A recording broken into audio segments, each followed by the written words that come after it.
नमस्कार. योगिताज किचन रेसिपीमध्ये तुमचं सगळ्यांचं पुन्हा एकदा खूप खूप स्वागत आहे.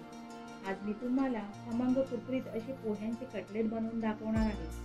चला तर सुरुवात करूया.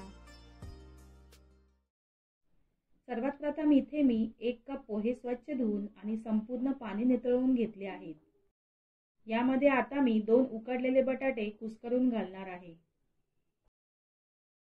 तर 2 उकडलेले बटाटे अशा प्रकारे स्मॅश करून घातल्यावर एक बारीक चिरलेला कांदा घालायचा आहे.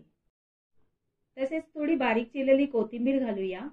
यानंतर 1 चमचा ओवा अशा प्रकारे स्मॅश करून घालूया. यामुळे ओव्याचा स्वाद कटलेट मध्ये येईल. तसेच 1 चमचा धने जिरे पावडर, पाव चमचा हळद पावडर, 1 चमचा लाल तिखट, अर्धा चमचा चाट मसाला आणि चवीपुरतं मीठ घालूया. आता सर्व जिन्नस व्यवस्थित मिसळून घेऊन यामध्ये मी घालते पाव वाटी उकडून घेतलेले हिरवे मटार. आता पुन्हा सर्व जिन्नस छान एकत्रित करून घेऊया. यामध्ये मी 2 चमचे तांदूळाचं पीठ घातले आहे. आता या मिश्रणाचे हाताला तेल लावून अशा प्रकारे कटलेट बनवून घ्यायचे आहेत. तर अशा प्रकारे मी इथे सर्व कटलेट्स बनवून घेतले आहेत. मी इथे कटलेट शॅलो फ्राय करणार आहे.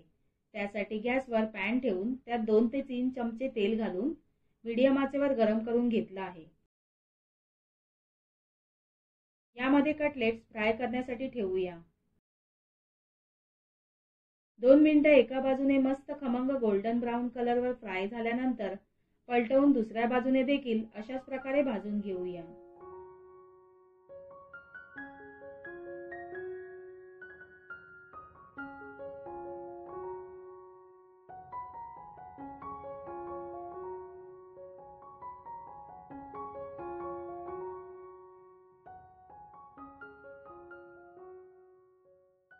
कटलेटला छान रंग आलेला आहे.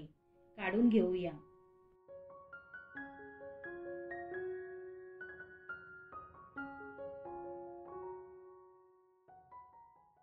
आणि अशाच प्रकारे इतर सर्व कटलेट्स फ्राय करून घ्यायचे आहेत.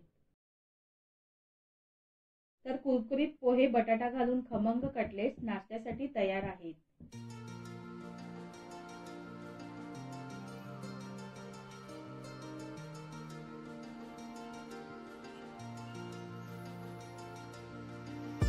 रेसिपी आवडल्यास लाईक करा, कमेंट करा आणि चॅनलला सबस्क्राईब करा. धन्यवाद.